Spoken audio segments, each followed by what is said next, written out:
Yes.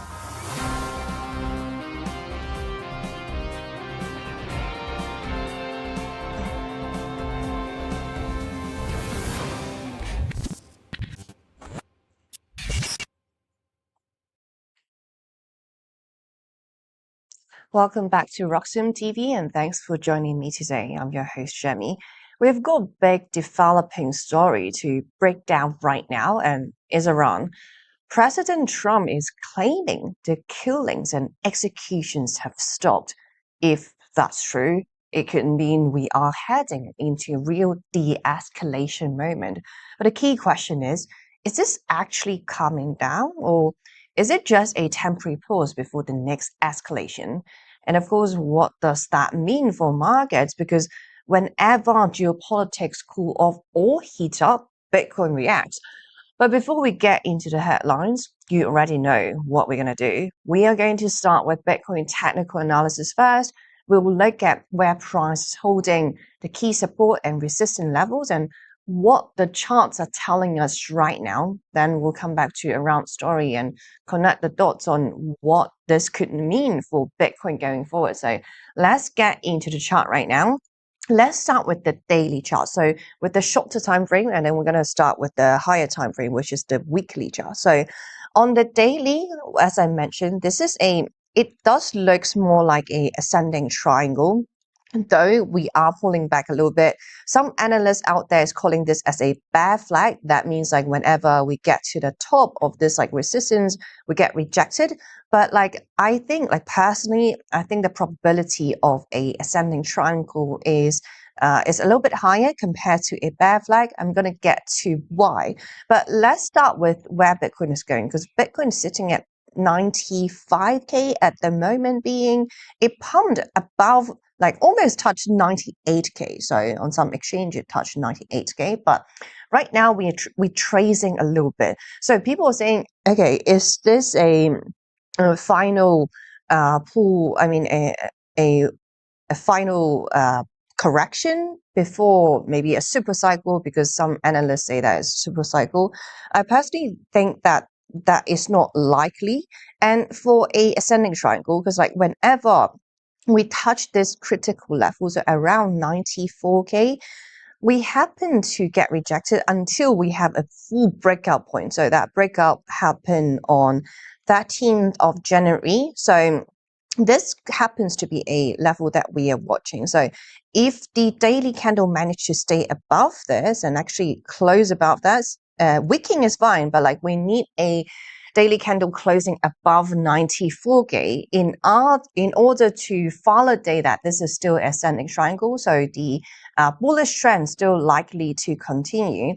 So in terms of how high we could go, like I'm not having a strong conviction to say, okay, Bitcoin's going to be all right for now, gonna head to, I don't know, a new all-time high. Like the probability of that is extremely low in my opinion.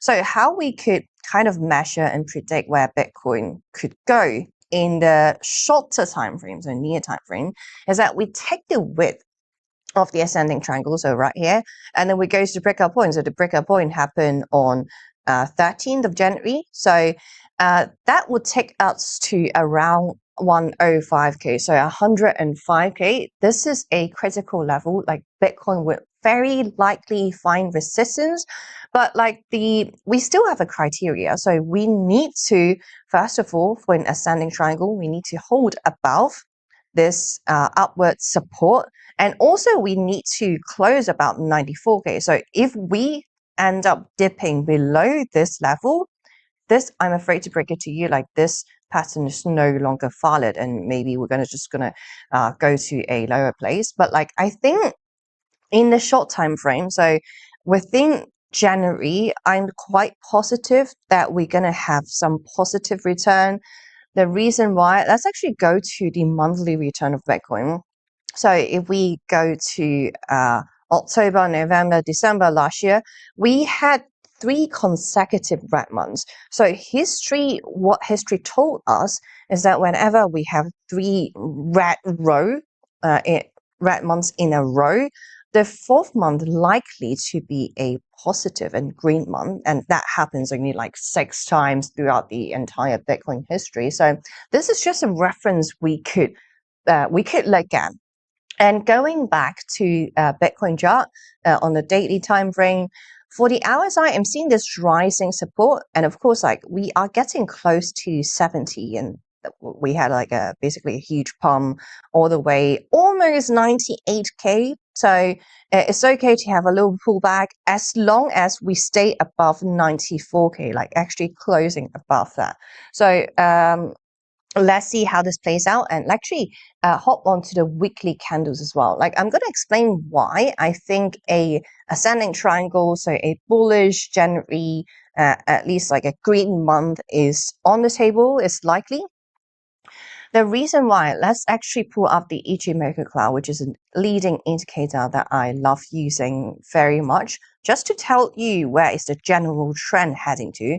Is this a super cycle that everyone is hoping for, or the bulls are hoping for, or is this a basically entering a next stage of the bear market? So last time we spent around like 3 months inside this Ichimoku cloud, a little over 3 months. So if history repeats, like if what happened back in 2022 repeats, then that will bring us to around February 2026. So we're going to have some positive return till mid-February 2026 if history repeats. Like, of course, it doesn't repeat the exact same thing, but it often rhymes. So it's a good reference for us to look at and maybe bear that in mind. And since I talk about 105, this happened to align perfectly well with the Ichimoku cloud. So if we let's zoom closer. So if we pump up and end up having a positive January, a joyful January, then it could go to like around 104 or 105. Like this is a level that lines up perfectly well with the ascending triangle that we drew. But point being, 94k is a level that we are watching very closely. Let's see how it goes.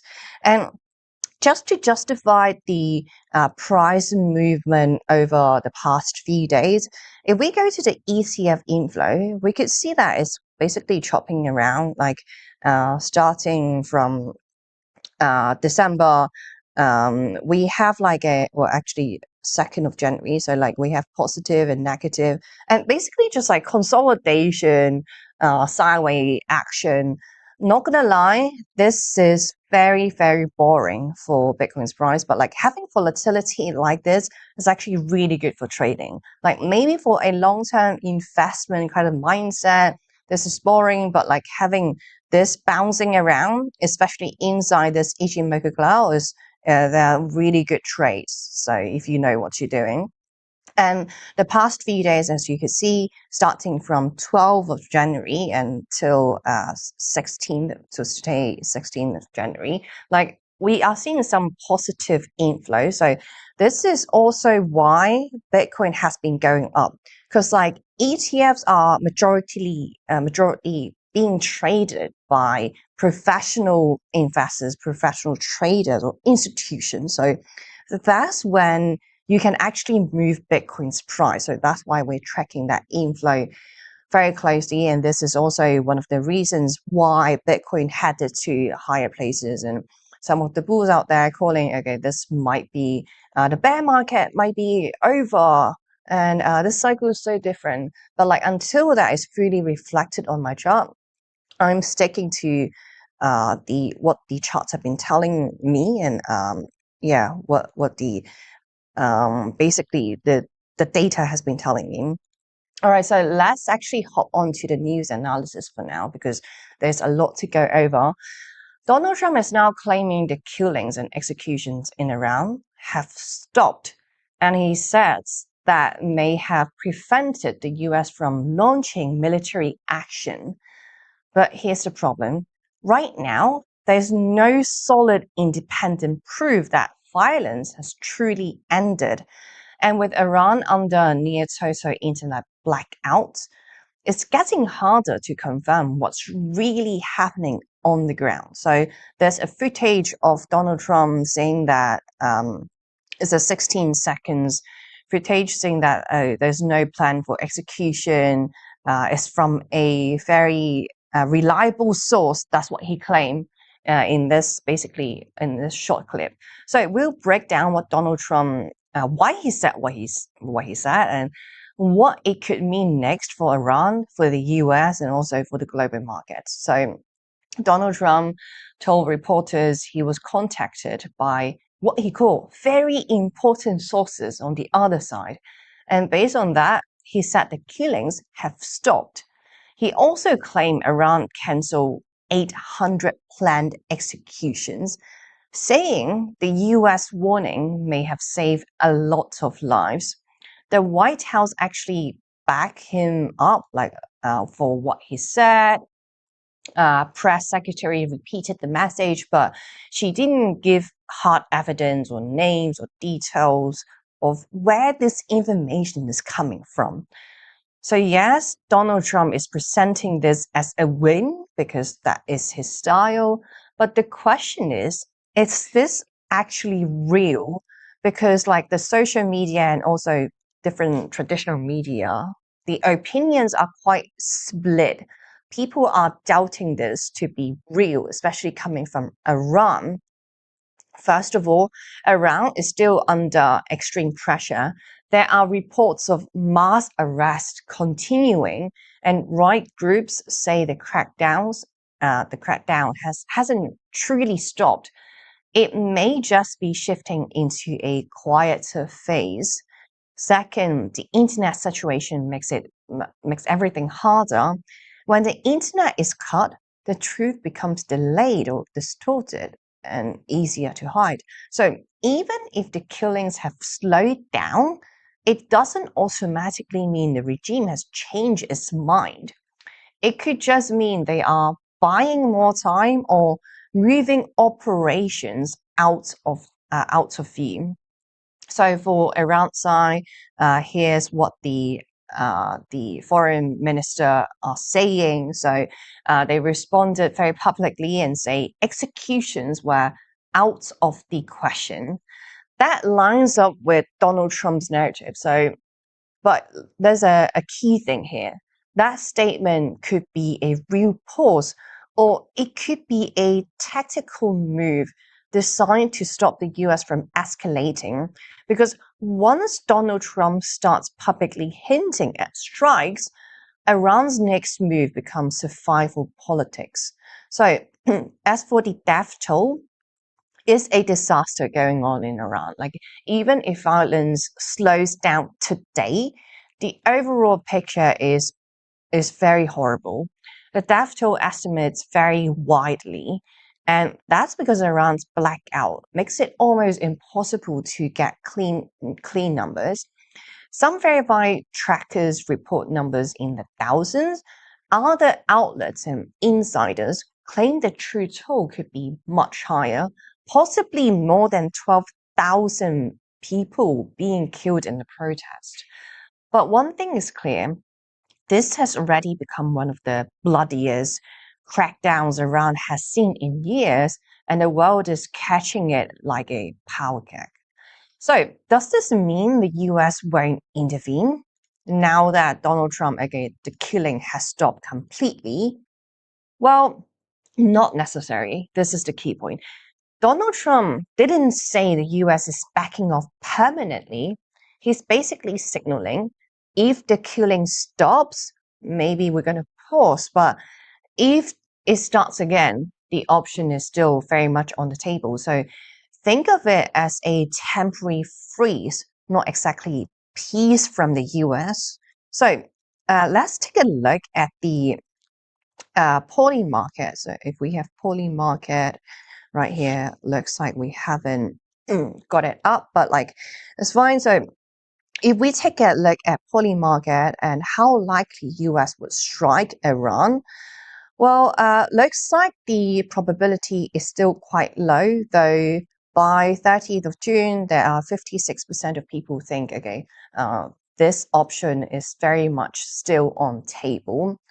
And because when the US and Iran are both posturing like this, one headline could flip everything overnight, whether it's like the oil market, risk on assets, crypto included. So we're watching this very closely in Roxham TV. And final key takeaway for this news, like Trump is declaring victory right now, saying Iran stop the killing. Iran is denying executions, at least publicly. But right now, the truth is still foggy and the risk is very high. This could be a real de-escalation, or it could be Iran waiting for the cameras to look away before the next crackdown. Either way, the story is not over, and if it turns violent again, the next move won't just hit Iran. It could hit markets everywhere, including the stock market and in crypto as well. So here are the quick updates, and let's move on to basically more geopolitics news because it affects the market so deeply. And right now we have Europe. Europe is sending forces to Greenland. Like this time, it's not to fight Russia, it's not to fight China, but to send a message to the United States and to Donald Trump. Because the Greenland situation is escalating fast, and NATO allies are now openly preparing for the idea that Trump could push further than just words. So we have the French troops are deploying to Greenland at Denmark's request. Allies are now conducting joint military exercises to signal that Greenland is not for sale, not for grabs, not a Donald Trump real estate fantasy. So this is one of those crazy stories that sound so unreal until you realize it's actually happening in real time. So question everyone is asking, why Greenland is suddenly a global flashpoint? Greenland is a self-governing territory under Denmark. It has only around 57,000 people, like extremely low population, but geographically speaking, it sits at one of the most strategic location on Earth. So if we quickly hop onto the 3D map that I pull up here, so United States is right here, Canada is right here. So all the way up, we have Greenland is part of the Arctic. And if we scroll over, Greenland is kind of like between the United States and Russia. So here we have Moscow, Russia, and Greenland is kind of a strategic location so that the United States is feel closer to watch over what's happening in Russia and also, of course, in China. So that's what Donald Trump's claiming. It's right in the Arctic. And since Russia and China are increasing activity in Greenland and also in the Arctic area, and people view Greenland as a strategic place because the ice going to melt.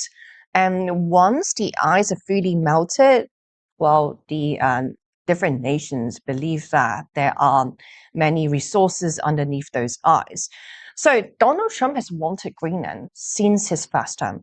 Back in 2019, he openly talked about buying it like a real estate deal. Now, in early 2026, the idea is very much on the table, but very aggressive. The language is getting sharper. Donald Trump is saying the US needs Greenland for national security, even though the US already has a major military foothold there. So Europe is asking this, if America already has the base, why Donald Trump is pushing for full control? Like, are we missing anything here? So Donald Trump's position is basically this. Greenland should fall under US control, and he's not ruling out taking it. Denmark and Greenland have rejected that completely. Greenland's leader have made it very clear they don't want to be owned by anyone, not Denmark and definitely not the United States. And the public mood in Greenland has been overwhelmingly negative. A lot of Greenlanders see Trump's approach as insulting, like they are being treated as something that can be purchased. And as for Europe, like as I mentioned, the troops are moving right now sending to Greenland. And European NATO allies began deploying small military units to Nuuk, being Greenland's capital. This deployment is part of a Danish-led exercise and is designed to basically slow down the action. The message is quite simple. Greenland is not alone. Denmark is not alone because they're part of NATO. And Europe is not going to sit back quietly while Donald Trump allies applies pressure. This is not a massive army landing. This is more symbolic than tactical, I would say. It matters because it's a political escalation, and it shows Europe is taking Trump's statement very, very seriously.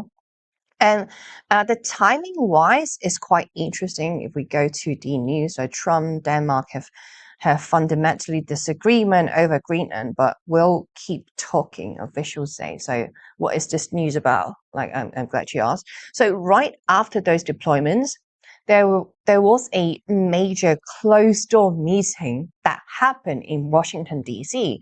It involved Danish officials, Greenland officials, and also senior U.S. leadership. And according to reports, it ended in what was described as fundamental disagreement.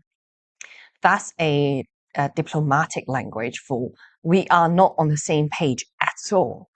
After that, Denmark moved forward with plans for a bigger and more permanent presence. So the tension is not cooling down, it's building up in quite a rapid pace. And as for Donald Trump, he has been actually bribing Greenlanders. Like, this is where it gets very, very strange. Reports say the Trump administration has discussed offering Greenlanders like cash up to 100,000 USD, a US passport, or even US citizenship, just to encourage them to separate from Denmark. Now, even if this is framed as economic incentives, the reaction inside Greenland has been overwhelmingly negative because to them, it doesn't feel like help. It feels like bribery, and it's being taken as a sign that the US is treating Greenland like a business acquisition. So could this, like, the bigger question we are asking here, if Donald Trump is pulling a military action to Greenland, could this break NATO? Like, I would say this is a nightmare scenario because US is also part of NATO. If US ever try to take Greenland by force, it could mean the United States attacking territory connected to Denmark, a NATO ally. And this is not just a Greenland problem. This is an existential NATO problem because once NATO members believe the allies can be threatened from within, the entire structure starts to collapse. Even military experts are pointing out the obvious truth. The small European deployments don't outmatch the US in Greenland. America already has a major infrastructure there, so Europe's move isn't about winning a war, it's about deterrence. It's about stopping the crisis from going one step further. One thing very interesting about Donald Trump, and he is definitely not treating NATO as his friend, as his ally, because while the Europe is very much controlled by the left right now, and Donald Trump, of course, is right wing. And I got the feeling that Donald Trump is more against the left than maybe to Russia and to China. So Donald Trump, yeah, he would do everything, pull all of his tactics just to go against the left, more than he would willing to go to the miles and go against Russia and China. That is just my personal take. So, what are the odds that Greenland actually joins the US? Right now, the probability is still very low, and according to Poly Market, Will Donald Trump acquire Greenland before 2027? As you could see, there's only a 17% chance that this will happen. That's actually at least what people believe for the time being. A full transfer would require legal approval, political agreement, and most importantly, a referendum. And the people of Greenland don't want that. But here's what markets and betting platforms are watching it, because the risk is no longer zero, even if the most likely outcome is economic pressure, not a full invasion. The fact that this conversation is happening tells you how unstable geopolitics is getting in 2026. So the final key takeaway for this news, Europe sending troops to Greenland is not normal. It's not about Russia today. It's not about China tomorrow. It's about Donald Trump and the fear that he is turning Greenland into a strategic power play. And if it keeps escalating, it won't just shake Denmark. It could shake NATO itself. This is one of those stories we have to track very closely because it's not just a headline. It's a stress test for the Western allies in a whole. So we will take a short break for now, and coming back to you, we'll also get into Wall Street because Wall Street is cutting jobs. Are they on the brink of collapse because of crypto, or are they no longer profitable? So we're going to dive into details after the break. I'll see you in a bit. Security matters. Zappo Bank. The only way to bank your Bitcoin. Apply now at zappobank.com. So, tell us about your furry friend here. What's his name? Oh, this? This is Bitcoin. Bitcoin? It's not just a cat, he's family. Quite a name, and I must say, looks quite pampered. Oh, absolutely. Bitcoin deserves nothing but the best. He's my little prince. But with such a valuable pet, aren't you afraid of losing him? Losing Bitcoin? No, it never happened before, so it's not something I worry about. Excuse me for a moment. Bitcoin, stay here, right?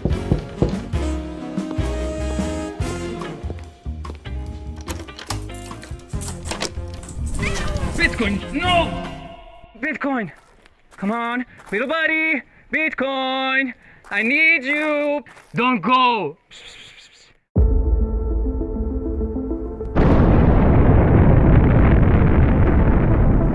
In a world far away. Nah, just kidding. This story begins in this world.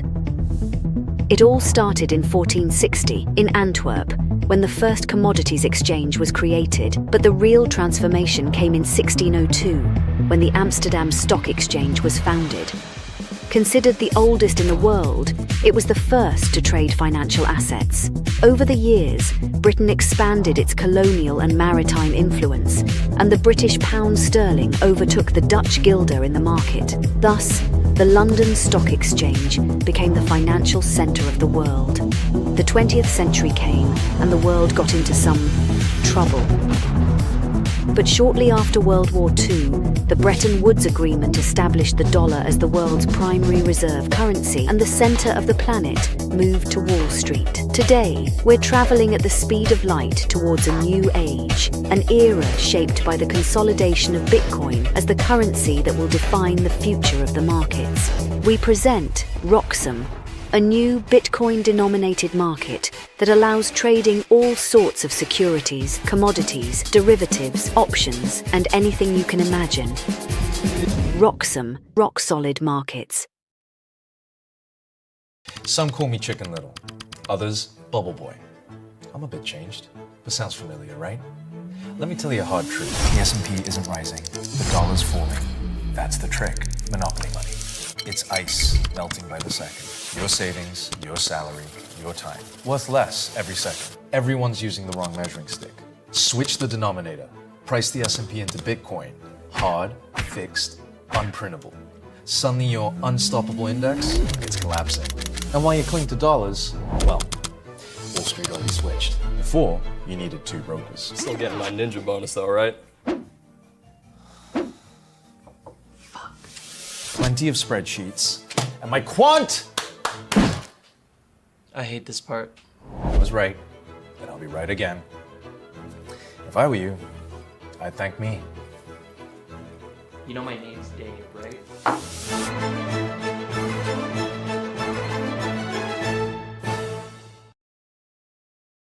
All right, welcome back to Roxham TV, and thanks for sticking with us. We are now going to dive into Wall Street because it's shrinking and it's happening fast.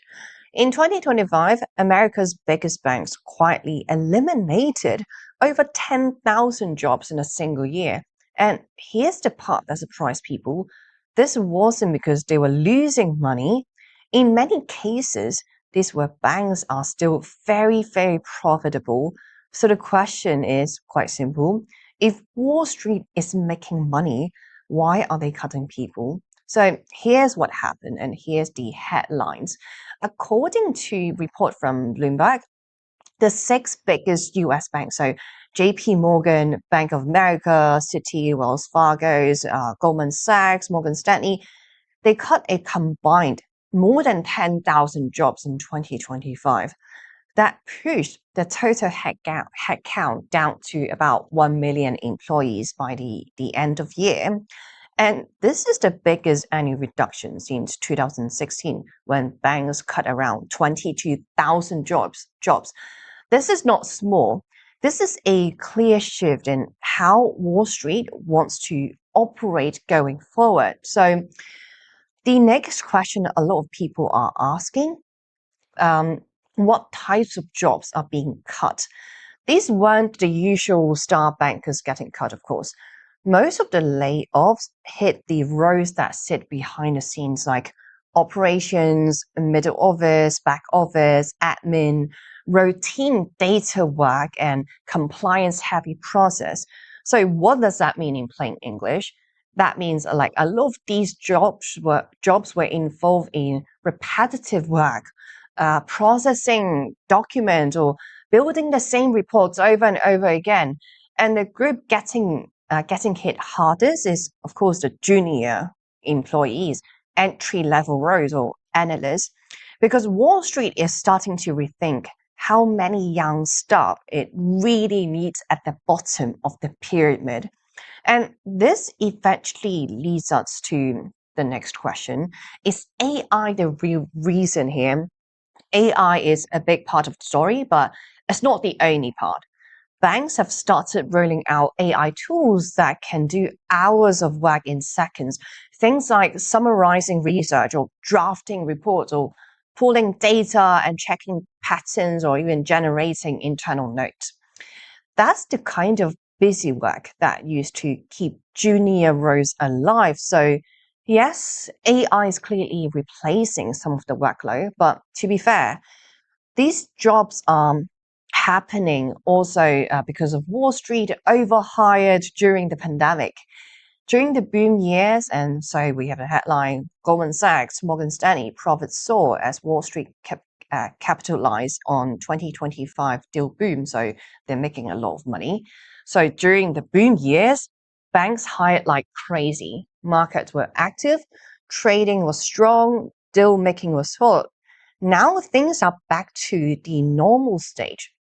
So 2025 became the year where banks say, okay, we actually don't need that many people anymore. So are banks cutting because they are broke? Like as I mentioned, they are very profitable. This is not a crisis situation. Wall Street overall is making so much money. Some banks even posted very strong earnings. So these cuts are not because of the collapse of the economy or banks are desperate. They are happening because banks are choosing to run leaner. So this is more about efficiency and lowering costs. And honestly, this is about boosting profit margin even more. So does this mean the US economy is slowing down? Like, of course not, because the word of recession is basically illegal for US governments right now. So, of course, the whole economy is doing very strong. And I would say it's the strongest among the whole world if you look at other markets. So this is, I would say, is more a sign of a white-collar reset than a full recession signal. Across the US economy, job cuts did rise in 2025, but Wall Street cuts were more about strategic. So not panic, not collapse. It's more like the banking industry is changing shape. They are reducing headcount in routine roles and shifting hiring towards areas like AI-related risk systems, client-facing advisory, and high-value trading and execution. So, in other words, the economy is not breaking, but the job market is evolving quite fast. So, should we be worried? I'm glad you asked. Like, if you are already established on Wall Street, then this isn't the end of the world. But if you're young and trying to break in, this is a real warning sign. Like, the entry level ladder is getting shorter, and the traditional path is getting more narrow. A lot of work that used to train junior talent is now being replaced or automated by AI. So the question becomes, what skills will still be available? And I would say the answer is pretty clear. Like, so far, judgment and client relationships, like, AI can't replace, because you have to actually talk with that client and build that human interaction and relationship with that another human being. And knowing how to work with AI is essential, not to compete against AI. So the final takeaway, let's go back to the news. Wall Street cut over 10,000 jobs in 2025, not because banks were collapsing, not because the system is breaking, but because the industry is moving into a new era. Fewer people, more automation, higher efficiency, and a much tougher job market for junior roles. This is less about recession and more about a transformation. And the banks are telling you loud and clear, the future of finance will be leaner and AI powered. I'm afraid to break it to you. Okay, so moving on to the next piece of news is about UK. Like, this story is quite massive, and it could change how an entire generation grows up online. So the UK government is now seriously considering a social media ban for kids under the age of 16. And this isn't just a maybe. The Prime Minister of UK is openly saying he's leaning toward restrictions, and officials are signaling that all options are on table. So the UK might be about to copy Australia or even go harder on tech. Like, for those of you who don't know Australia, so Australia begins enforcing world first teen social media ban. So that's how they got the idea from. And what's actually happening in the UK right now? Like, this debate is happening because there's growing fear that social media is damaging kids. And we're talking about real issues here, like anxiety, depression, cyberbullying, addiction level screen time, and kids getting pulled into online drama that their brains may be not ready for. The UK already has laws like the Online Safety Act, but critics say this is not enough, because it's one thing to remove harmful content, is another thing to stop children from being exposed to it in the first place.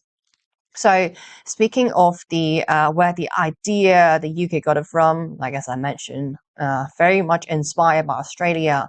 Australia wrote out the world's first law in late 2025 that blocks under 16s from using major social platforms.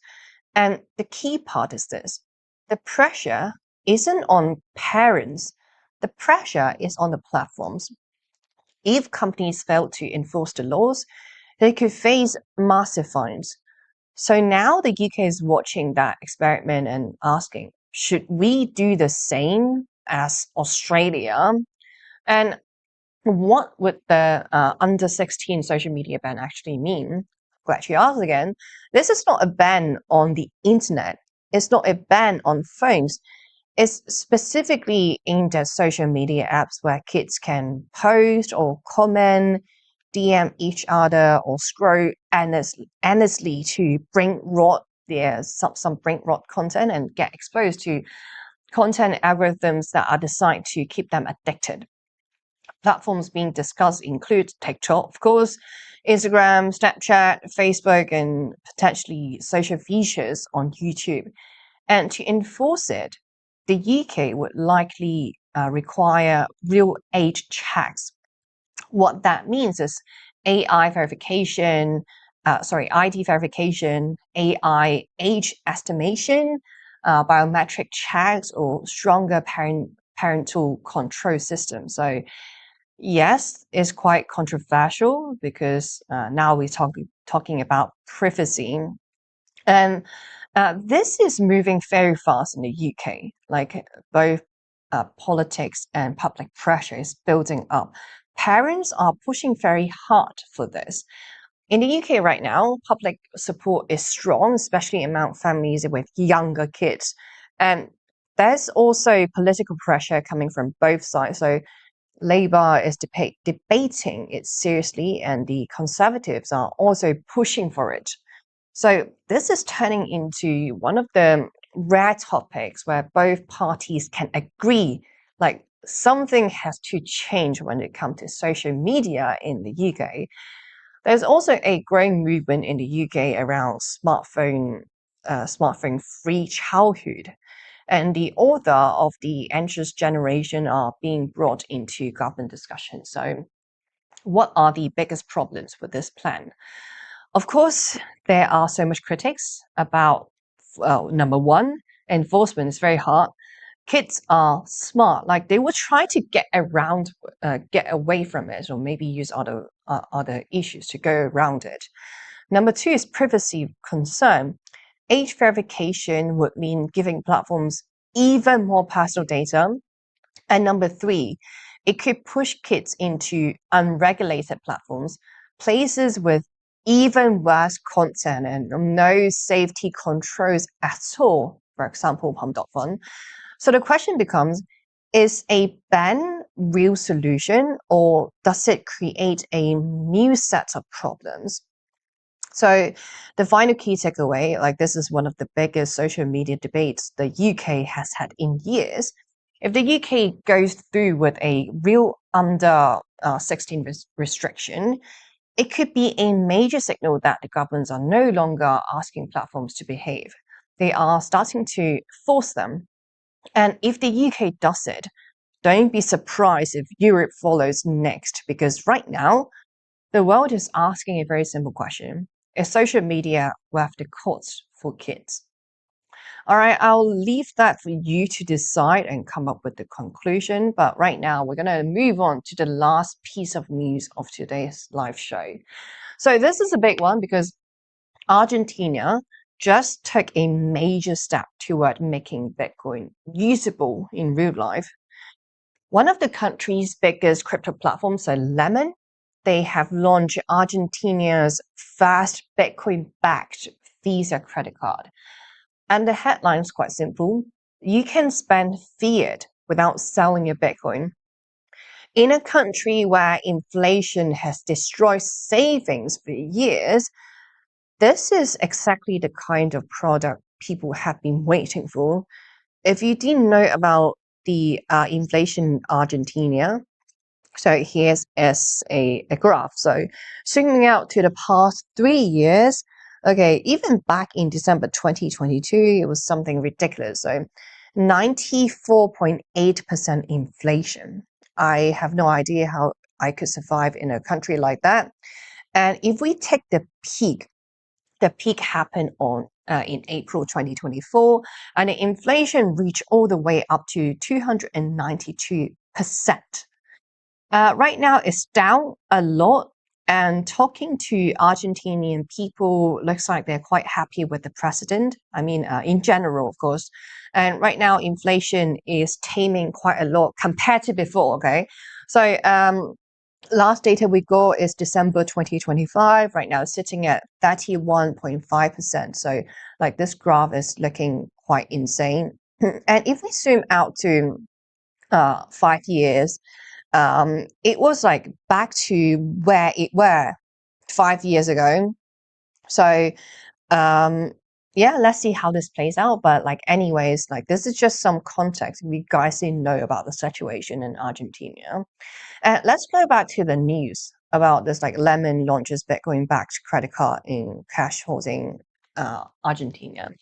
So what this card actually does, in simple English only, of course, this is not a normal crypto debit card. It's a real credit card backed by Bitcoin as collateral. So instead of selling your Bitcoin, because who wants to do that, right? What you do is you lock up some Bitcoin inside the Lemon app, and Lemon holds that as security, then give you a credit line in Argentinian, of course, the local currency, pesos, that you could spend using Visa card. So what you're doing is basically you're borrowing against your BTC, like a secure loan, but it works like a card you can use every single day. So how much Bitcoin do you need to basically activate this card? So to use this card, there's a minimum collateral of 0.01 BTC. That Bitcoin, as I mentioned, is not sold, it's not converted. It just sits there as collateral while you spend your credit line. At launch, Lemon is giving users a credit limit of around 1 million Argentinian pesos. That is roughly around 1,000 USD, depending on the exchange rate, of course. And after that, you repay what you spend like a normal credit card. Once you pay it back, you keep your Bitcoin untouched. So what's the catch we need to look for? So here's one key you need to understand. If you don't repay your balance, Lemon can liquidate your Bitcoin to cover the debt. That's the deal, because it's borrowing against your BTC, and your BTC is the backup. So this is actually making a lot of sense. In Argentina, this card is being launched in one of the most crypto native countries on earth. Like Argentina, it has been in survival mode financially for years. The local currency, pesos, just keep losing its value against USD. Inflation, as I was showing the graph, it has been brutal, like close to 300% back in April 2024. And people simply don't trust the banking system anymore. And there are restrictions on accessing USD. So the locals wanted to use a fiat dollar, like a proper normal currency, but it wasn't allowed because of capital control. So for many Argentinians, like crypto, like isn't just a trend, it's a tool. It's a way to save money, to move money around and send it to your loved ones, is remittance. And it's also a way to protect purchasing power. So going back to the news, this is actually big for Bitcoin as a real, this is like the real Bitcoin as financial asset story. Instead of Bitcoin being something you only hold and never touch, now Bitcoin becomes collateral like real estate, like stocks, like gold. And this product basically tells the market Bitcoin is no longer just an investment. It's becoming financial infrastructure. A key takeaway, Lemon's Bitcoin backed Visa credit card is a huge signal. It shows how fast crypto is blending to trend fast, especially in countries where local currency is breaking. And it brings us closer to a world where you don't need to sell BTC to use it. You can borrow against it. And in a place like Argentina, it's not luxury. That's basically lifeline. I'm liking what I've seen. Anyway, so that was the last piece of news for today's show. Final call to action. Make sure to give us a follow on Twitter. So my personal Twitter is gemdreamcrypto_io. Make sure to follow Roxham TV as well, because we have regular updates coming to you every half an hour. We don't just cover Bitcoin, but also global news, geopolitics news, and social media like AI, Point being, there is so much valuable content on Roxham TV, so do give us a follow on Twitter. And my show on Roxham TV is from Monday to Friday, 3 a.m. Eastern Time. Of course, my time is a little bit weird because I'm based in Hong Kong. So if you don't manage to catch the show live, don't worry, it's also available on both Jam Cryptos on my own YouTube channel and also on Roxham TV, both Twitter and also on Roxham TV's YouTube channel. So thank you so much, guys, for watching. Happy Friday. I'll see you guys next week. Security matters. Zappo Bank.